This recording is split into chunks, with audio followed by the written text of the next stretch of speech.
the ocean, but quit when we saw the shore through the pouring rain. One of these bands was banned from country radio in a single afternoon. Another one didn't live to see their own induction into the Hall of Fame. And the group that arguably invented the entire idea of a country group almost didn't happen.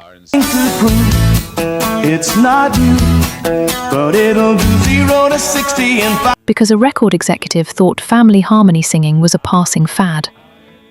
These are 10 country groups that didn't just have hits, they broke records, chart records, sales records, award records that still stand today, decades later.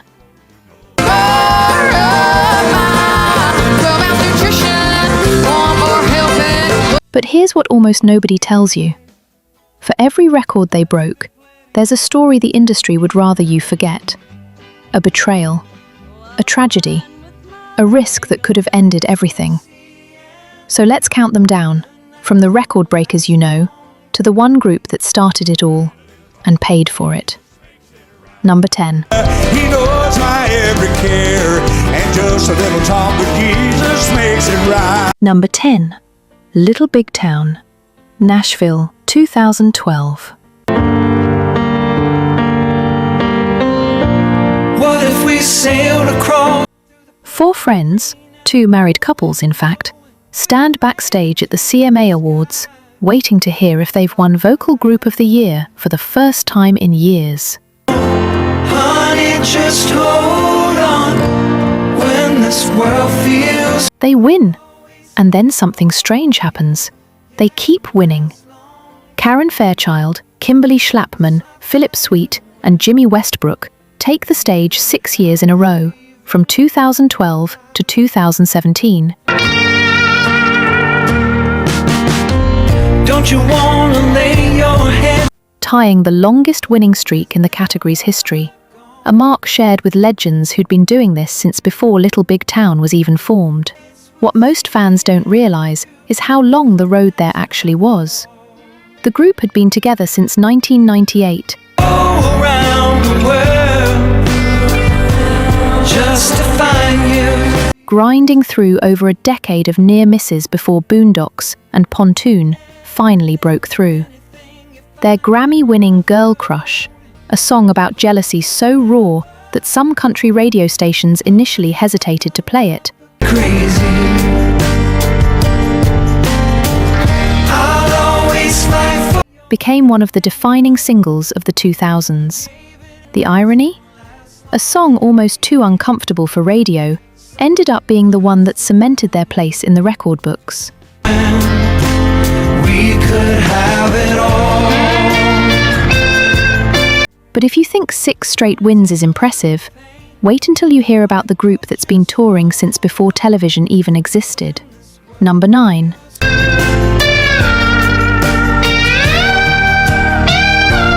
What if we Number 9. Sons of the Pioneers. Los Angeles, 1933.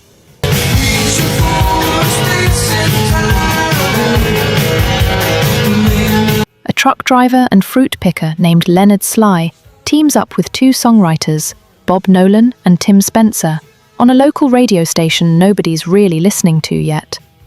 Within months, that station is flooded with fan mail. The trio adds a fiddler.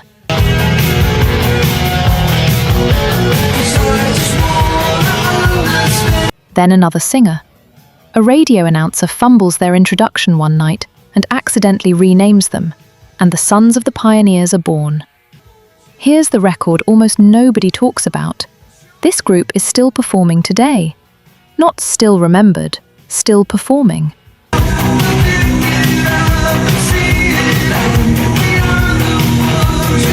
90+ consecutive years, making them, by most accounts, the longest continuously active musical group in American history. Through World War II, the death of every original member, and the near-total disappearance of the Western music genre they helped invent.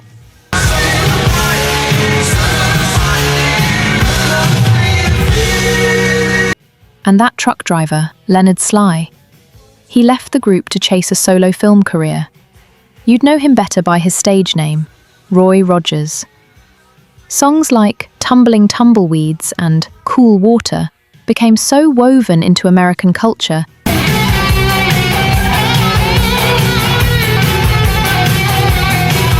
that most people who know them have no idea where they came from, or that the group who wrote them is, quite literally, still out there singing them. Longevity is one kind of record, but our next group broke a record that, technically, only one act in history has ever touched. Number 8.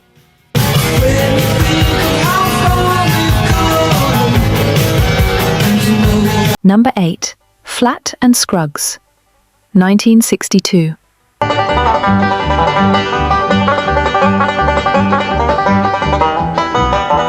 A Hollywood producer named Paul Henning is casting around for a theme song for a new sitcom about a mountain family who strikes oil.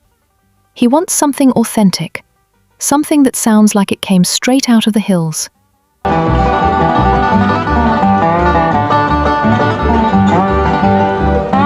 He calls a bluegrass duo named Lester Flatt and Earl Scruggs. And Scruggs' wife and manager, Louise, almost says no. She's worried the show's title, The Beverly Hillbillies, might insult the very audience they're trying to reach. She says yes anyway.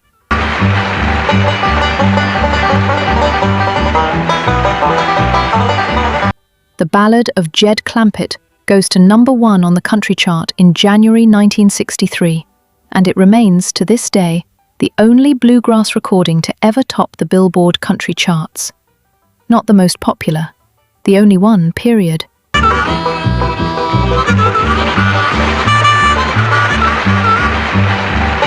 Think about that.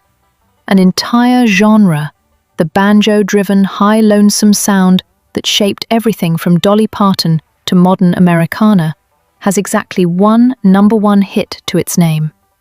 And it happened because a TV producer needed a jingle.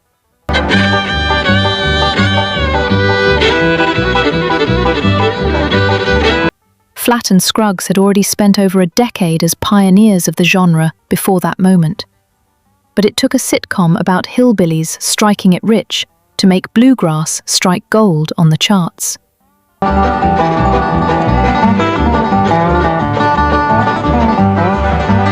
Speaking of records that still stand decades later, before we get to number 7, if you're the kind of person who wants to see the full, untold history of country music instead of the sanitized version, hit subscribe on We Dig Up the Real Stories Behind the Legends.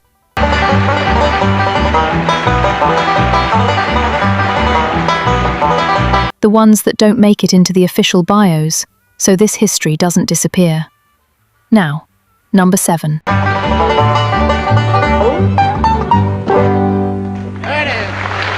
Number 7. The Statler Brothers.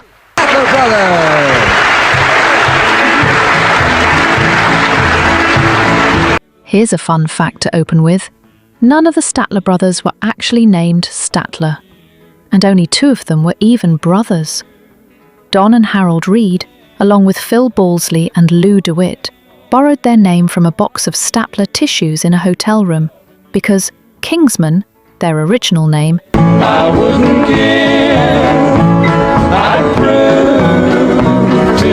was already taken. It's the kind of accidental branding that shouldn't have worked. It worked anyway. From 1972 to 1984, the Statler brothers won the CMA's Vocal Group of the Year award 9 times, a record that stood for decades and is still tied,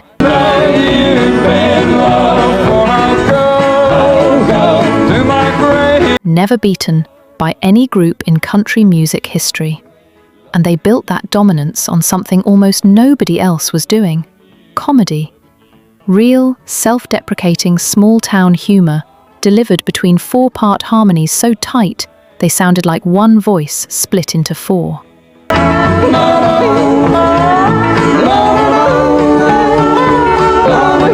They weren't the flashiest act on the Opry stage. They were just, quietly, the most decorated. Lou DeWitt battled Crohn's disease for years before leaving the group in 1982, replaced by Jimmy Fortune, who went on to write some of their biggest hits. The lineup changed. The dominance didn't. To my grave, loving you. 9 Group of the Year wins is a mountain. But our next act didn't just climb the charts. They broke a sales record with a song about a horror movie hostess. Number 6.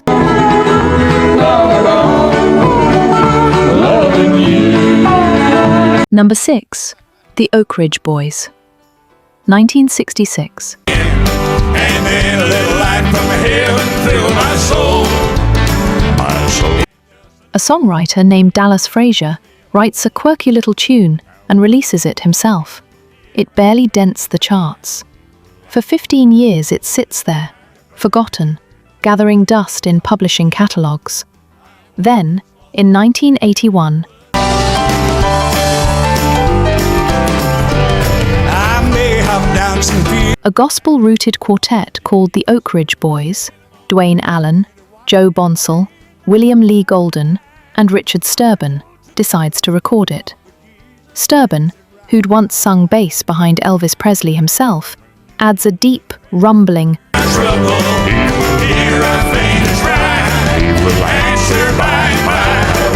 papa, mau mau hook that nobody asked for and everybody remembers. Elvira doesn't just become a hit, it becomes the group's biggest pop crossover ever, climbing to number 5 on the Billboard Hot 100, and at the time,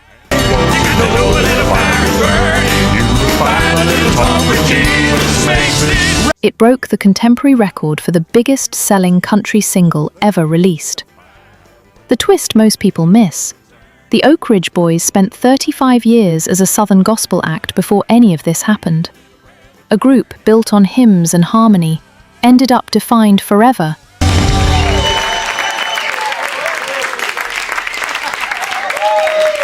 by a song about a woman named after a campy TV horror hostess. Sometimes the record you break isn't the one you were aiming for. Now, we've talked about sales records and award records. My eyes be filled with tears, but Jesus is a friend who watches day and night. Our next group holds a very different kind of record. The best-selling female group in the history of any genre. And they paid a price for it that almost no one else on this list did. Number 5. Knows my every care, and just a little talk with Jesus makes it right. Number 5. The Chicks. 1998. He pushed me round, now I'm drawing. 3 women from Texas, sisters Marty McGuire and Emily Robison, joined by lead singer Natalie Maines, release a debut album called Wide Open Spaces. It sells over 12 million copies in the United States alone. It's just the beginning. That happened.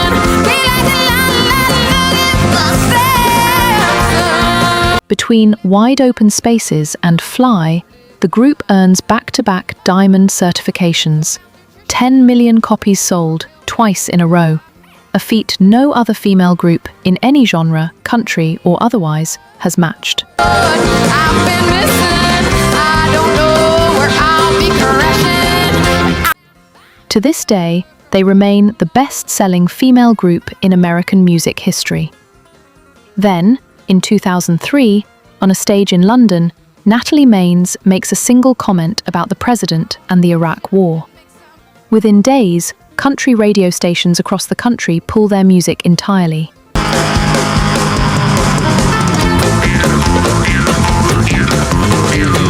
Fans burn their CDs on camera.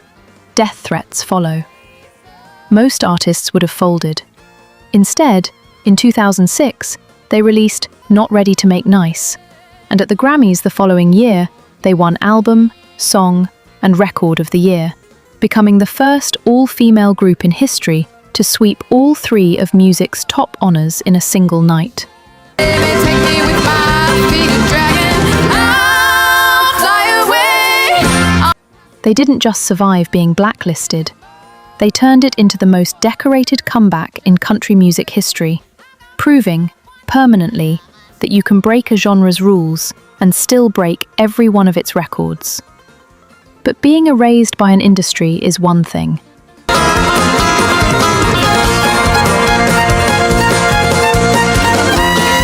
Our next group holds the record for the most CMA awards ever won by anyone, and it took them over 3 decades to get there. Number 4.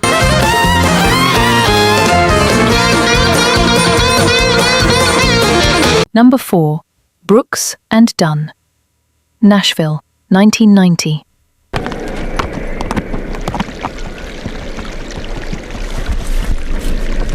A record executive at Arista sits down 2 songwriters who'd both failed as solo acts, Kix Brooks and Ronnie Dunn, and essentially forces them into a partnership neither one particularly wants.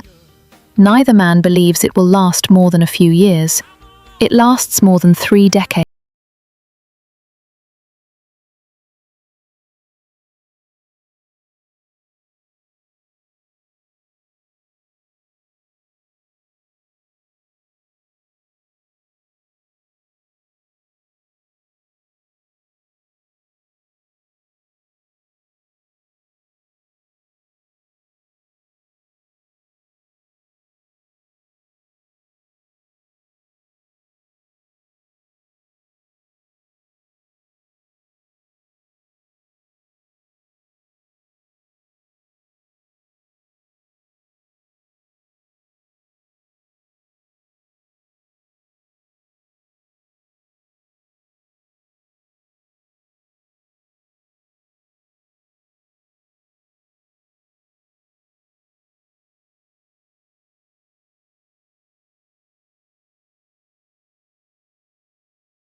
And die, but I'm in a hurry and don't know why.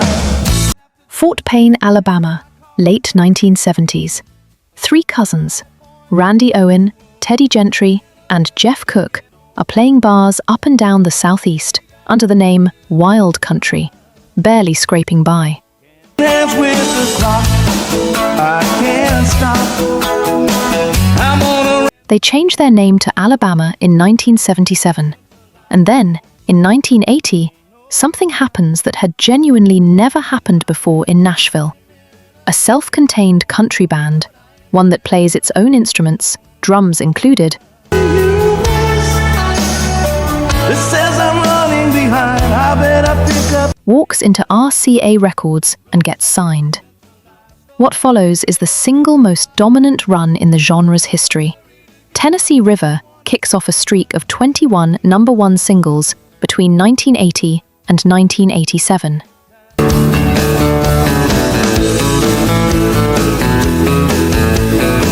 A run that's never been matched, in country music or almost any other genre.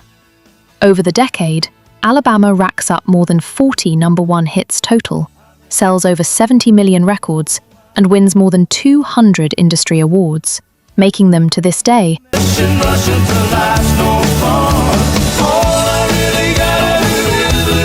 the most awarded band in country music history. But here's the detail that gets left out of the highlight reel. When Alabama first tried to play their own instruments, including drums, at Nashville's biggest showcase, they were told no.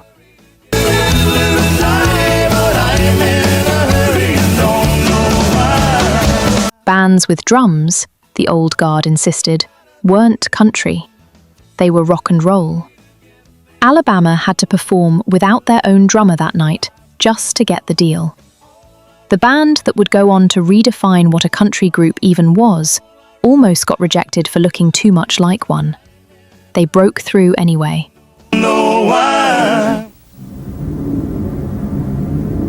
And they didn't just break records. They broke the rule that said a country group couldn't play like a rock band and still belong on the Opry stage.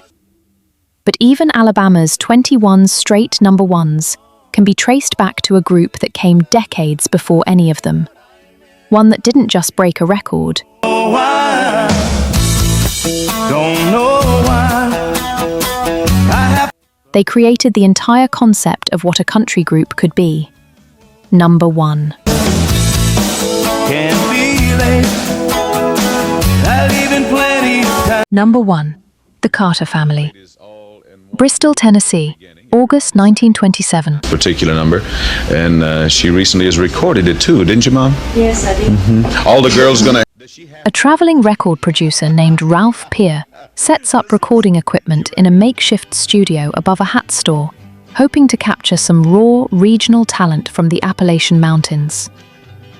Among the acts who show up, a farmer and song collector named A.P. Carter, his wife Sarah, Roses so red and the lilies so fair, and the and Sarah's cousin Maybelle, pregnant at the time and traveling on rough mountain roads to get there. What happens in that room over the next few days is later called the Big Bang of country music. Maybelle develops a guitar picking style, alternating bass notes under a melody line that becomes so foundational it's still called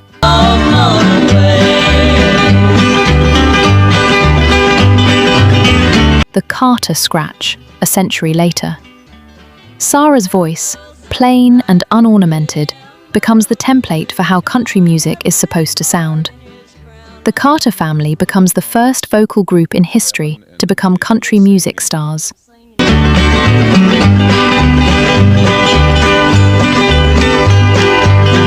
Not the first successful one, the first one, period. Before them, the genre barely had groups as a concept. It had solo singers and fiddlers. The Carters invented the harmony-driven family act that Alabama, the Statler Brothers, the Judds, and nearly every group on this list would spend the next century building on. call me his flower that was blooming to cheer him through. Songs like Wildwood Flower and Keep on the Sunny Side became so deeply embedded in American culture that most people who grew up singing them have no idea they were writing, or rather, collecting and arranging, country music's founding scripture.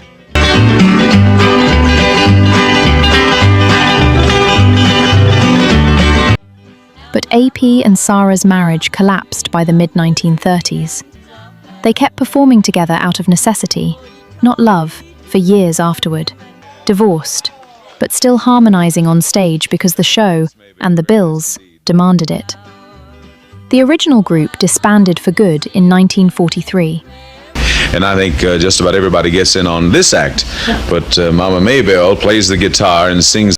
A.P. Carter died in 1960, having spent his final years running a small country store back home in Virginia, largely out of the spotlight.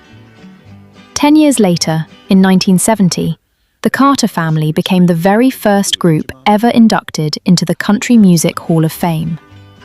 A.P. wasn't there to see it. Neither was Sarah, Wild wine with my mangles and waving black hair. With who'd remarried and moved away from the music world entirely. Every record on this list, every number one streak, every sold-out farewell tour, every trophy case, exists because 3 people from a mountain hollow in Virginia decided, in 1927, that harmony was worth capturing on wax. They didn't just break a record. when I woke from my dreaming, my idols were playing. Although They created the blueprint for every record that came after. The band that started it all never got to see how far it would go. But every time a group walks out on a country stage today, brothers, cousins, a mother and daughter, 4 friends who've been through everything together, oh, he taught me to love him and they're still, in some small way, singing in the Carter family's harmony. Some records get broken. This one just keeps getting passed down. all others above.